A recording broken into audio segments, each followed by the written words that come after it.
Segundo vídeo, tempo comum, os bens da terra devem ordenar-se para o fim sobrenatural do homem. A riqueza, os talentos pessoais devem estar a serviço do bem. Como é a pobreza a quem vive no meio do mundo e deve santificar-se também nos afazeres. Desenvolver os talentos que Deus nos deu para o bem dos próximos.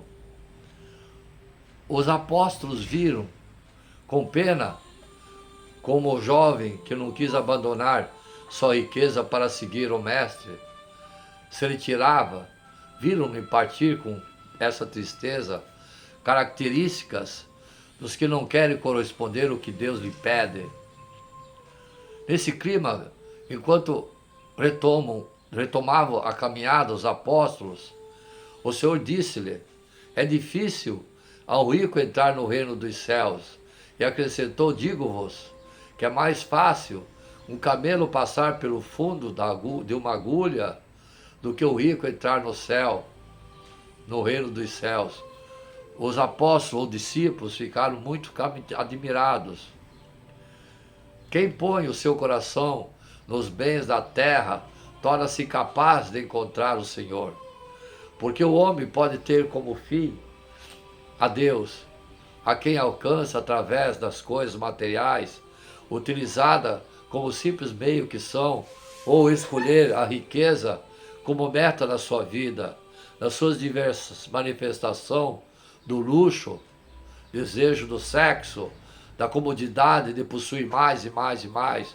O coração orienta-se de acordo com um desses fins. Quem o tem repleto de bens materiais não pode amar a Deus. Não se pode servir a Deus e às riquezas. A riqueza, o dinheiro adorado é ídolo, é pecado, é abominação de Deus. Ensinou Deus em outras oportunidades. O termo arrameu original que o Senhor utilizou para se referir à riqueza foi uma mão que designa com irisão ao ídolo. O ídolo mamão é o ídolo do dinheiro, porque se trata de um ídolo por um duplo motivo. Em primeiro lugar, porque o ídolo é o substantivo de Deus, trata de escolher um ou outro. Em segundo lugar, pelo seu conteúdo, além do dinheiro simples, unidade monetária, o ídolo mamão simboliza o instrumento da vontade, do poder, que muitos adoram, mamão.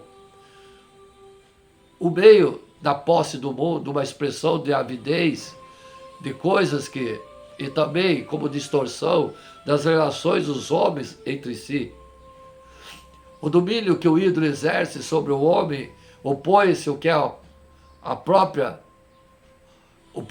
o próprio da pessoa humana criada à imagem e semelhança de Deus e, portanto, a sua relação com o Criador. Quem concentra os seus desejos nas coisas da terra como se fosse um bem absoluto, comete uma espécie de idolatria. Já falei, corrompendo a sua alma, como a corrompe com a impureza, e com frequência acaba por unir seus príncipes desse mundo, a que se levantam contra Deus e contra seu Cristo. Amor desordenado pelos bens materiais, sejam poucos ou muitos, é gravíssimo obstáculo para o seguimento de Cristo, como se observa nos episódios do jovem rico, que eu já falei lá em cima também, e nas palavras duras e enérgicas que o Senhor condena o mau uso da riqueza. Por isso o cristão deve examinar com frequência se está realmente desprendido das coisas da terra, se aprecia mais os bens da alma ou do corpo, se utiliza os seus bens para fazer o bem, se eles o aproximam ou antes o separam de Deus, se é austero das suas necessidades pessoais, fugindo dos gastos supérfluos, dos caprichos, das facilidades, das falsas necessidades. Que pena se alguma vez não víssemos Jesus, que passa ao nosso lado por termos o coração postos em coisas que em breve devemos deixar. Coisas que valem tão pouco em comparação com a riqueza sem limite que Cristo dá aos que o seguem. O cristão que vive no meio do mundo não deve esquecer, no entanto, que os bens materiais em si, mesmo são bens que ele deve produzir em benefício da sua família e da sociedade, das boas obras, mas mantém com o seu esforço e que lhe cabe santificar-se com eles. Nada mais distante do verdadeiro espírito da promessa laical que a atitude escolhida de quem vê com medo o mundo e as suas riquezas. O verdadeiro progresso e o desenvolvimento também material são bons e queridos por Deus. E o Senhor não apregou nunca nem a sujidade, nem a miséria. Todos temos que lutar na medida das pessoas, das nossas possibilidades contra a pobreza, a miséria e qualquer situação de indigência que desagrade o ser humano. Deus não quer ver você pobre.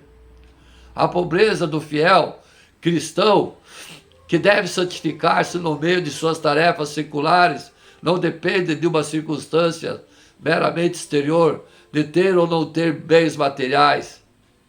É algo mais profundo que afeta o coração. O espírito do homem consiste em ser humilde diante de Deus, em sentir-se sempre necessitado diante dele, em ser piedoso, em ter uma fé rendida que se manifeste nas obras e na vida. Se se possui essas virtudes, e além disso, a abundância de bens e atitudes de cristão deve ser o do desprendimento, da caridade generosa. Enquanto aquele que não possui bens materiais abundantes, nem por isso está justificado diante de Deus, se não se esforça por adquirir as virtudes que constituem a verdadeira pobreza. Na sua escassez pode manifestar também a sua generosidade, o seu domínio sobre as coisas, e estar desprendido do pouquíssimo que dispõe. Jesus esteve muito perto dos pobres, dos doentes, dos que passavam necessidade, mas entre os mais chegados à sua pessoa não faltaram pessoas de fortuna mais ou menos considerável. As mulheres que o sustentavam com seus bens eram pessoas de posses. Alguns apóstolos, como Mateus ou os filhos de Zebedeu, tinham alguns meios econômicos. José da Arimateia, que é mencionado expressamente como discípulo do Senhor, era um homem rico.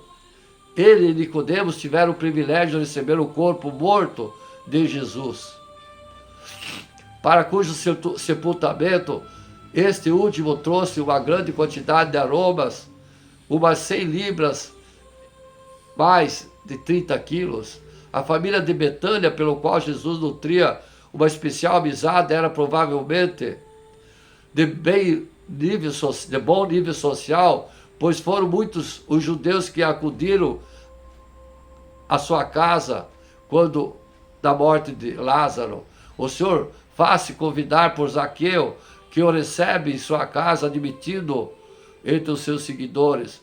A própria roupa de Jesus era de bom preço, pois vestia uma túnica inconsútil, orlada, não sei o que é isso. Os bens da terra não são maus, perverte-se, portanto, quanto o homem os erige como ídolos e se prostra diante deles. Enobre-se quando os convertemos em instrumentos a serviço do bem, numa tarefa cristã de justiça, de caridade. Não podemos correr atrás dos bens materiais como quem vai à busca de um tesouro. O nosso tesouro é Cristo, e nele se deve concentrar todos os nossos amores. Ele é o verdadeiro valor que define toda a nossa vida. Temos que imitá-lo em nossas circunstâncias pessoais e nunca devemos dar subentendido que já estamos desprendidos dos bens, porque a tendência de todo homem e toda mulher é fabricar os seus próprios ídolos criar necessidades desnecessárias, sem tomar uma consideração de que o homem, ao usá-la, não pode ter as coisas que possui legitimamente como exclusivamente sua, mas também como comuns, no sentido que não são proveitosas apenas para ele, mas também para outros.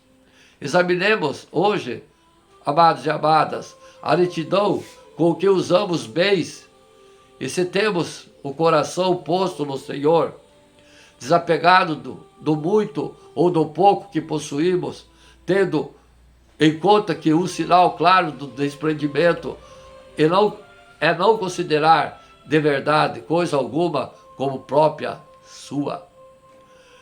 Devemos desenvolver sem medo, sem falsa modéstia, nem timidez, todos os talentos que o Senhor nos deu, pôr em ação todas as pessoas, todas as nossas energias para que a sociedade protegida e seja cada vez mais humana, e se dê as condições necessárias para que todos os homens tenham uma vida digna, própria dos filhos de Deus. Temos de aprender a dar do que é nosso, e fomentar e ajudar instituições, ajudar o próximo, como ajudamos, né, servos do Senhor, Igreja Novo Reino de Deus. Temos que aprender a dar a todos que necessitam. Tudo o que leva o homem é ser bondoso, caridoso. Temos de procurar, na medida das nossas forças, e sempre com o nosso exemplo, que deixe de existir essas desigualdades e diferenças sociais quebradas aos céus.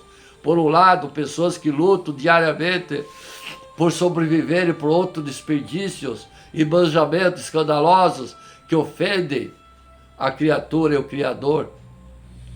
São muitas dificuldades que se levantam a quem se dispõe a viver o ideal da pobreza cristã, dificuldade interna no nosso coração, que subsistem as raízes do egoísmo, da posse desordenada, da ostentação, e externas, e as de um ambiente lançado desenfreadamente à busca dos bens de consumo.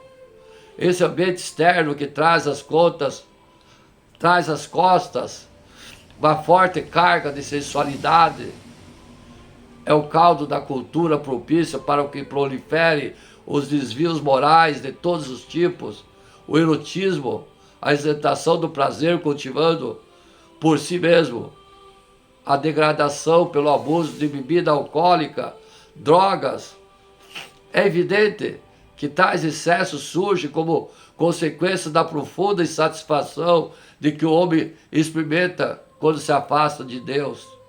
O resultado salta à vista: homens, mulheres, incontáveis já, desprovidos de ideais, sem critério nem sentido claro das coisas da vida, que se levantam contra o Senhor e contra o seu Cristo Jesus.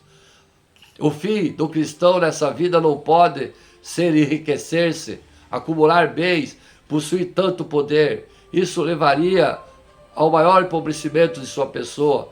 A temperança na posse e no uso dos bens dá ao cristão uma maturidade humana e sobrenatural que lhe permite seguir Cristo de perto e realizar um grande apostolato nesse mundo. É necessário oferecer à sociedade um exemplo firme de austeridade que a tire da cegueira e que pode encontrar-se e lhe sirva de apoio para arrepiar o caminho. Comecemos nós mesmos por ser desses homens heróicos. Basta um punhado deles que põe em desprezar as riquezas o mesmo empenho que os homens põem em possuí-las. Amados e amadas, nós temos que não se apegar ao dinheiro, pois o dinheiro é um ídolo, é a abominação de Deus. Temos que ter sim para se manter, mas não usar coisas desnecessárias sem ajuda ao próximo. Quem deve não prosperar? O que diz a Bíblia sobre quem deve e não paga? Vou repetir: quem deve não prospera. O que diz a Bíblia sobre quem deve e não paga? O amado e amada, você que não paga, ouça a palavra, ouça essa palavra. Você que deve e nega a conta, ouça. A Bíblia nos aconselha a evitar contrair dívidas que não possa pagar sempre que possível, porque a dívida escraviza. Mas quando estamos endividados, devemos fazer o nosso melhor para pagar nossas dívidas e ficar livres desse peso. Não pagar uma dívida é pecado. Vou repetir. Não pagar uma dívida é pecado. É, e em muitos casos pode ser considerado crime. Vou repetir. Não pagar uma dívida é pecado. Não pagar uma dívida é pecado. E em muitos casos pode ser considerado crime no mundo. Quando não tomamos cuidado, as dívidas podem causar muita confusão nas nossas vidas. Felizmente, com a ajuda de Jesus, é possível consertar os erros e viver livre de dívidas. A Bíblia dá alguns conselhos importantes para lidar com as dívidas. Tenha uma visão bíblica do dinheiro. Tenha uma visão bíblica do dinheiro. O primeiro passo para lidar corretamente com as dívidas é entender que a Bíblia diz sobre o dinheiro. Todo o nosso sustento vem de Deus.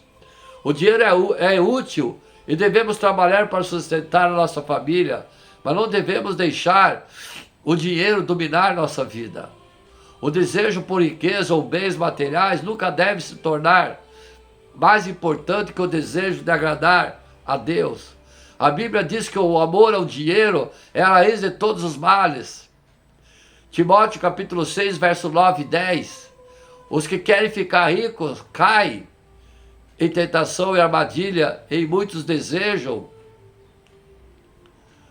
descontrolados e nocivos que levam os homens a mergulharem na ruína e na destruição, pois o amor ao dinheiro é a raiz de todos os males. Algumas pessoas, por cobiçarem o dinheiro, se desviam da fé e se atormentam com muitos sofrimentos.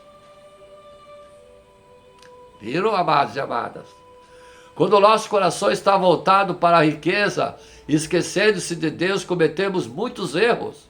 Somos enganados a pensar que o nosso valor e nossa segurança depende de quantos bens temos, quando o mais importante é estar unido com Yeshua Mashiach, Jesus Cristo. Ele nos ajuda e sustenta, mesmo quando não temos dinheiro. Pague suas dívidas. Sim, contrair dívidas e não pagar é errado. Já disse lá em cima, é pecado. Quando você fazer um empréstimo, é seu dever pagar o dinheiro de volta. Salmos 37, 21, que diz: os ímpios tomam emprestado e não devolvem, mas os justos dão com generosidade. Faça todo esforço para ficar livre da dívida. Antes de tirar outro empréstimo, procure pagar as dívidas que você já tem. Fazer mais empréstimos quando você está endividado só vai piorar a situação e diminuir as chances de ficar livre da dívida. Pagar suas dívidas é uma forma de mostrar fidelidade e honestidade. Viu, amados e amadas? Não pode fazer dívida e não pagar. Tem que pagar as dívidas. O que a Bíblia diz sobre o dinheiro? A Bíblia diz que o dinheiro pode ser uma bênção, mas não se deve dominar a nossa vida. O dinheiro serve para facilitar a vida, mas quando é usado de forma errada, pode trazer muitos problemas. Já falei lá em cima, vou repetir: a riqueza ou a falta dela não serve para medir a espiritualidade das pessoas. Deus aceita e ama tanto o rico como o pobre. Quando administrado bem, o dinheiro serve para suprir necessidades. Eu disse, suprir necessidades. Com dinheiro podemos comprar as coisas que precisamos para sobreviver, sustentar a família e preparar para o futuro. Ajudar outros, os próximos. Dinheiro dado com sabedoria pode ajudar a aliviar o sofrimento de pessoas que estão passando por dificuldades. 10 servas do Senhor. 2 Coríntios capítulo 8, verso 13 e 15, que diz: o nosso desejo não é que os outros sejam aliviados enquanto vocês são sobrecarregados, mas que haja igualdade. No presente momento, a fartura de vocês suprirá a necessidade deles, para que, por sua vez, a fartura deles supra a necessidade de vocês. Então, haverá igualdade. Como está escrito: quem tinha recolhido muito, não teve demais, e não faltou a quem tinha recolhido pouco. 2 Coríntios, capítulo 8, verso 13 e 15. Realizar a obra de Deus, podemos usar o nosso dinheiro para sustentar a obra de Deus. 10 servas do Senhor. Instituições de caridade, 10 servas do Senhor. E realizar os nossos sonhos dados por Deus. Adquirir comodidades. O dinheiro também pode servir para diversão, lazer. Não é errado desfrutar do dinheiro quando cumprimos também as nossas obrigações e pagamos nossas contas. Eclesiastes capítulo 5, verso 19. E quando Deus concede riqueza e bens a alguém e o capacita a desfrutá-los, a aceitar a sua sorte e a ser feliz em seu trabalho, isso é o presente de Deus. Mas, se não tomarmos cuidado, o dinheiro pode trazer vários problemas. Afastamento de Deus, sim. O dinheiro pode se tornar uma obsessão, é um ídolo, como já disse lá em cima. O ídolo que nos escraviza, Mamon. O ídolo do dinheiro é o Mamon. Tomando o lugar de Deus em nossas vidas, o dinheiro deve ser nosso servo, não nosso ídolo, não nosso mestre. Mateus capítulo 6, verso 24 diz: ninguém pode servir a 2 senhores, já disse lá em cima também, pois odiará um e amará outro, ou se dedicará a um ou desprezará outro. Vocês não podem servir a Deus e ao dinheiro, não podem servir a Deus e a Mamon. Sim. Muita preocupação. Se a nossa confiança está no dinheiro, vamos estar sempre preocupados com o que vai acontecer se não tivermos dinheiro. Deus é forte, Deus é a fonte do nosso sustento, mas quando não temos dinheiro, Lucas capítulo 12, verso 29 e 31, que diz: não busque ansiosamente ou comer ou beber, não se preocupe com isso, pois o mundo pagão é que corre atrás dessas coisas, mas o Pai sabe do que vocês precisam dela. Busque, pois, o reino de Deus, e essas coisas serão acrescentadas a você. Viram? Lucas capítulo 12, verso 29 e 31. Tentação. O amor ao dinheiro é a raiz de todos os males. Sim. Timóteo capítulo 6, verso 9 e 10, que diz: os que querem ficar ricos caem em tentação e armadilha e muitos desejos descontrolados e nocivos, e levam os homens a mergulharem na ruína, na destruição, pois o amor ao dinheiro é a raiz de todos os males. Algumas pessoas, por cobiçar o dinheiro, se desviam até da fé e se atormentam com muitos sofrimentos. Sim, é uma atitude errada perante o dinheiro. Pode levar a muito pecado, como arrogância, cobiça, roubo, opressão, drogas, etc. O dinheiro é pecado? Bom, eu disse lá em cima que sim. Não, desculpa. Eu disse que pagar dívida é pecado. Erro. O cristão precisa ter uma atitude equilibrada em relação ao dinheiro. Não é errado ter muito dinheiro, não. E ser pobre não é a falta de fé. Deus pode abençoar tanto o pobre como o rico. A Bíblia nos ensina a viver contentes em todas as situações, na riqueza ou na pobreza. Filipenses capítulo 4, verso 12 e 13, que diz: sei o que é passar necessidade e sei o que é fartura. Aprendi o segredo de viver contente em todas qualquer situações, seja bem alimentado, seja fome, tendo muito passado de necessidade. Tudo isso naquele que me fortalece. Quem disse isso foi Paulo. Sim. É importante trabalhar para ganhar dinheiro de forma honesta. Lucro fácil logo desaparece, e quem enriquece de forma desonesta terá castigo de Deus. Provérbios capítulo 21, verso 6. A forma obtida com língua mentirosa é ilusão fingida é armadilha mortal. Quem gere seu dinheiro com cuidados e confia em Deus, terá sempre o necessário para viver. Cristão pode ser rico? Quem é rico deve ser generoso, e quem é pobre não deve ter inveja do rico. Deus não nos chamou para viver na miséria. Podemos gastar dinheiro em nós próprios, mas a mensagem de Deus não é focada no dinheiro. O dinheiro não nos ajuda a entrar nos céus, e não podemos levar conosco quando morremos.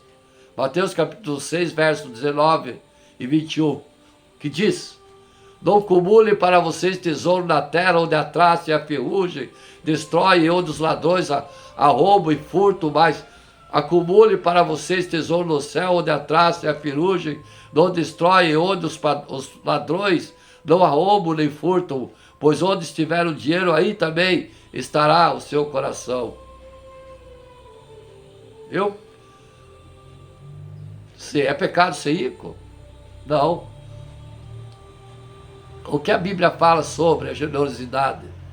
O que a Bíblia diz sobre empréstimo e sobre não pagar a conta? Né? O que Deus diz sobre a humildade? Vamos sair do dinheiro agora, né? O que Deus diz sobre a pessoa ser humilde? Deus ama a pessoa humilde e recompensa. Provérbios capítulo 22, verso 24, que diz: a recompensa da humildade e do temor do Senhor são riqueza, honra e vida. A humildade é uma das características do bem crente e o sinal da sabedoria. Provérbios capítulo 22, verso 4, a recompensa da humildade e do temor do Senhor são a riqueza, a honra, a vida. O que é humildade, amados e amadas? O que é humildade?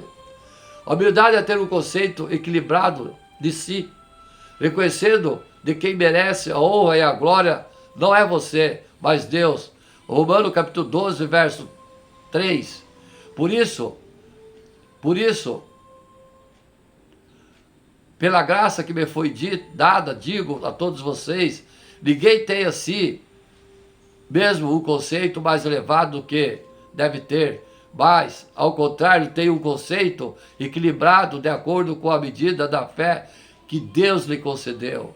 A pessoa humilde não é orgulhosa nem vaidosa, mas isso não significa que não se ama. Ela reconhece os seus pontos fortes e agradece a Deus por eles. E reconhece seus pontos fracos e pede ajuda a Deus para melhorar.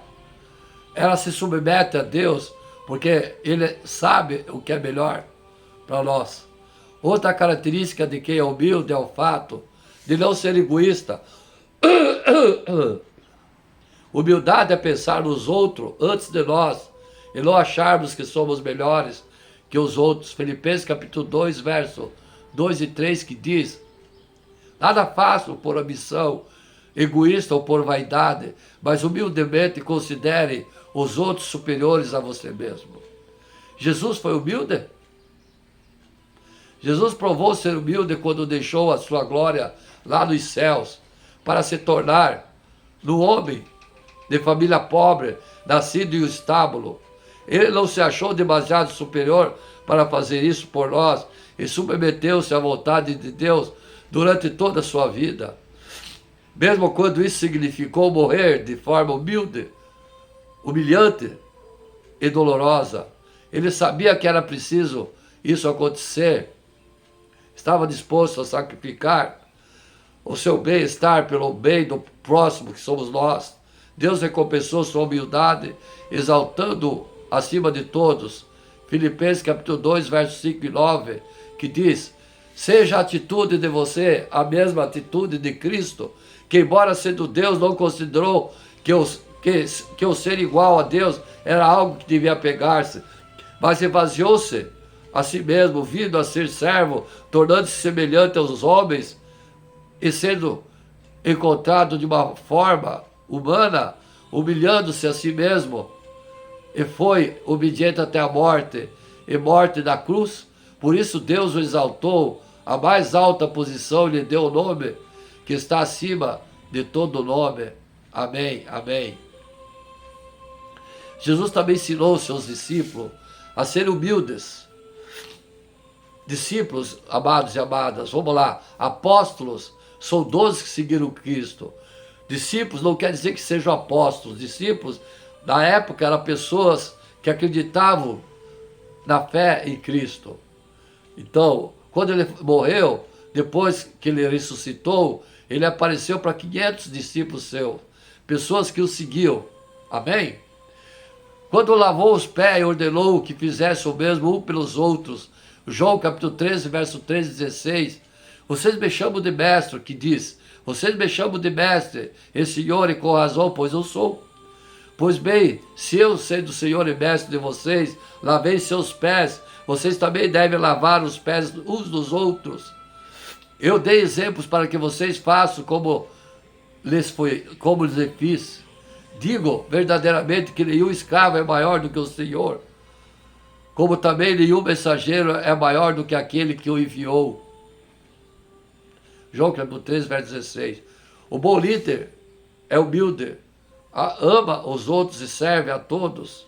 Não faz isso para ser reconhecido, falsa humildade, mas porque é certo e é bom. Como posso ter uma atitude de humildade? Reconhecer que o orgulho é um problema e pedir ajuda a Deus para combatê-la. Tentar ver os outros como iguais, não como inferiores. Isso pode ser mais fácil se você se lembrar que todos somos pecadores e merecemos castigos. Romanos capítulo 3, verso 23, que diz, pois todos pecaram, e isso destituiu da glória do Senhor, mas Deus é misericordioso. Pensar nos outros quando você vai fazer alguma coisa, isso prejudica alguém? Obedecer a Deus, mesmo se parece humilhante aos seus olhos, por exemplo, pedir perdão a alguém com quem você brigou, com quem você ofendeu. Deus ama a você, a mim, incondicionalmente. Sim, Deus ama. Deus não odeia os ímpios, Ele ama. Salmo, capítulo 11, verso 5, que diz, o Senhor prova o justo, mas a sua alma aborrece o ímpio, e o que ama a violência. Ele detesta a violência, o pecado.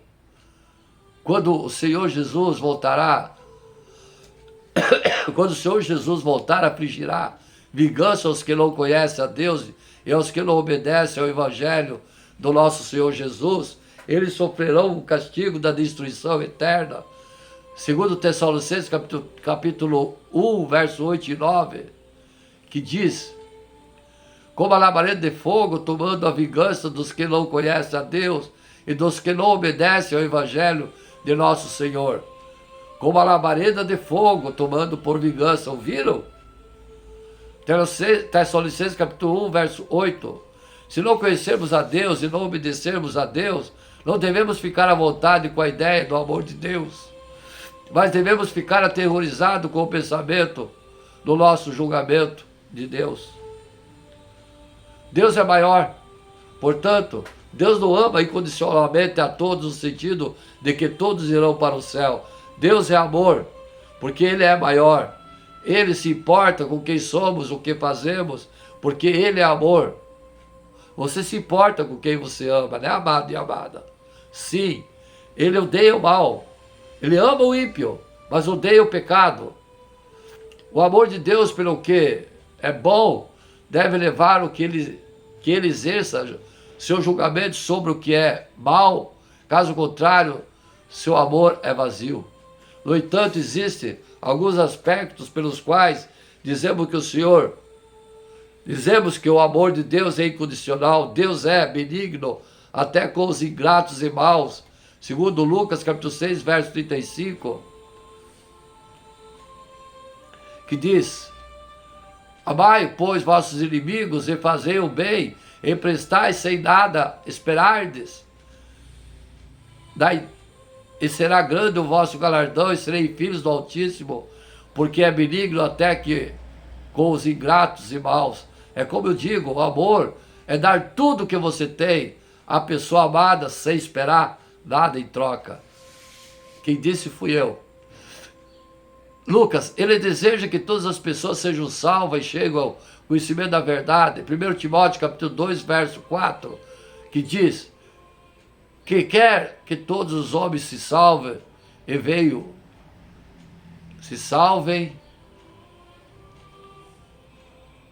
Ele deseja que todas as pessoas sejam salvas e cheguem ao conhecimento da verdade.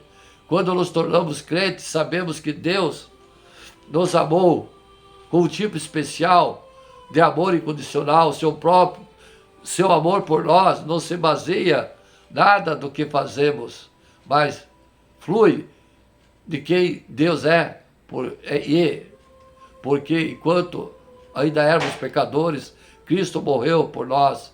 Romanos capítulo 5, verso 9, que diz: logo, muito mais agora, sendo justificado pelo seu sangue, seremos por ele salvos da ira. Permaneça em seu amor. Mesmo quando somos cristãos, podemos facilmente errar, falando sobre o amor incondicional de Deus. Jesus nos diz: permaneço no meu amor. João capítulo 15, verso 9, que diz: como o Pai me amou, também eu vos amei a vós, permanecei no meu amor. Podemos nos afastar de Deus e de vivenciar Deus. O amor de Deus por nós está ligado à nossa obediência e à nossa fé. Jesus diz que existem duas condições para nós. Se queremos ser amados por Deus, amar Jesus e guardar os seus mandamentos, esses são, na realidade, um só. João capítulo 14, verso 21, que diz: aquele que tem os meus mandamentos e os guarda, esse é o que me ama. E aquele que me ama será amado do Pai. Eu o amarei e manifestarei dele. Portanto, não devemos passar a vida pensando: Deus nos ama, tudo ficará bem, não importa o que faça. Esse é o entendimento errado do amor de Deus. Começa com Deus. Tudo começa com o amor de Deus. Ele nos amou com o amor eterno. Jeremias capítulo 31, verso 3.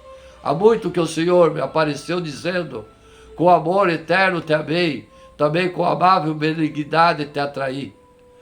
Nossa segurança não está no que fazemos, mas na sua promessa, pois tenho certeza de que nem a morte, nem a vida, nem os anjos, nem os governantes, nem os mais presentes, nem coisas presentes, nem coisas futuras, nem os poderes, nem a altura, nem a profundidade, nem qualquer outra coisa em toda a criação serão capazes de nos separar do amor de Deus em Cristo Jesus.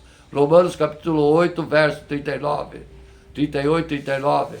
Porque estou certo de que nem a morte, nem a vida, nem os anjos, nem os principados, nem potestades, nem o presente está por vir, nem a altura, profundidade, nem a altura, profundidade, coisa alguma, outra criatura nos poderá separar do amor de Deus que está em Cristo Jesus, nosso Senhor. Mas a nossa resposta ao amor de Deus é importante. O amor de Deus é maravilhoso, eterno, avassalador, mais profundo do que podemos imaginar. Para nós, se observarmos as condições, se confiarmos em Jesus como nosso Salvador, se o amamos, se obedecemos aos seus mandamentos, se nos dedicamos ao ensino e à comunhão, como os apóstolos, a partir do pão e das orações. Atos capítulo 2, verso 42, que diz: e perseveraram na doutrina dos apóstolos, e na comunhão, e no partir do pão, e nas orações. Amém? Amados e amadas.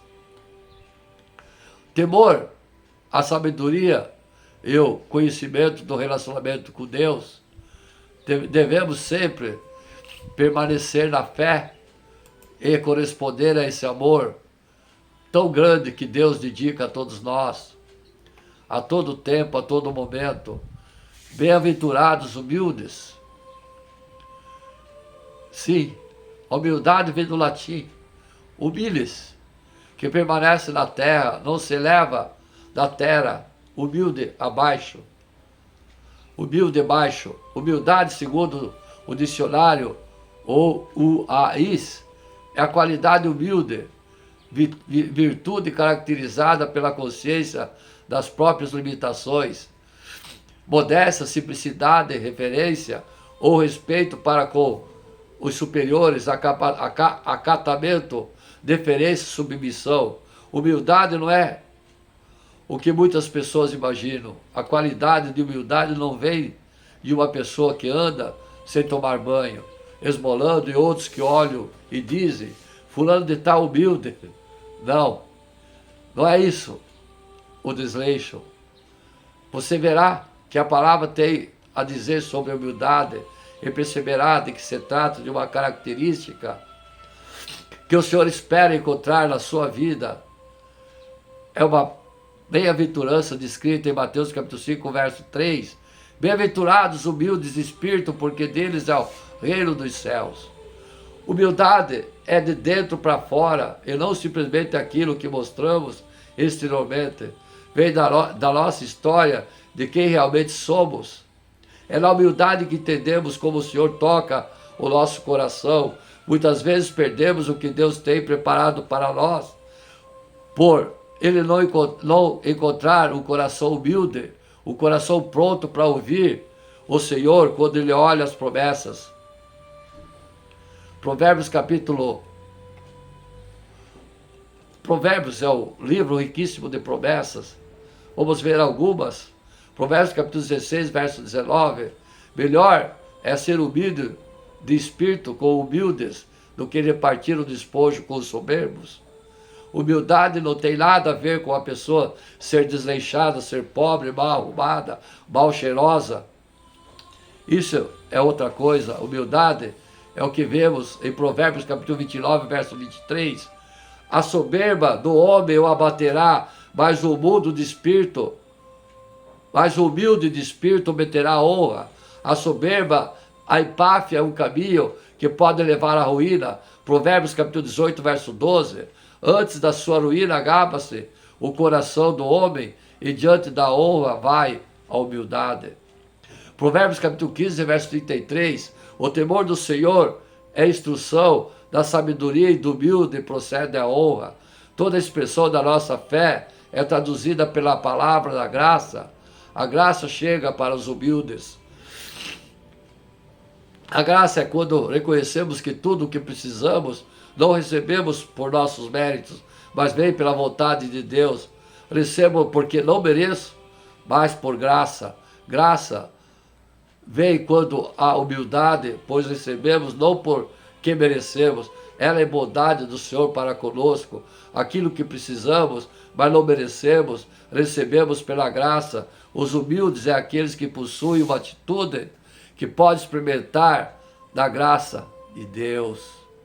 Reconheça essa verdade que está em Provérbios capítulo 15, verso 33. O temor do Senhor é a instrução da sabedoria, e a humildade procede à honra. Provérbio 22, 4. O galardão da humildade, a resposta à bênção, o favor do Senhor. O galardão da humildade é o temor do Senhor. E o temor do Senhor são riqueza, honra e vida. Isaías capítulo 66, verso 2. Porque a minha mão fez todas as coisas, e todos vieram a existir, diz o Senhor, mas o homem, para quem olharei é esse, o aflito, o abatido de espírito, a que treme na minha palavra. Deus quer olhar para você, amado e amada. O prazer dele é encontrar o coração humilde, o coração de criança, o coração simples. Naquela hora, aproximaram-se de Jesus, os discípulos perguntaram: quem é porventura o maior do reino dos céus? Jesus, chamando uma criança, colocou-a no meio deles e disse: em verdade vos digo, que se não vos converteres e não vos tornares como essa criança, de modo algum entrareis no reino dos céus. Portanto, aquele que se humilhar como essa criança, esse é o maior no reino dos céus. E quem receber uma criança tal como essa, em meu nome, a mim recebe. Mateus capítulo 18, verso 1. Deus abençoe nós, amados e amadas. Vou seguir do terceiro e último vídeo. Amém?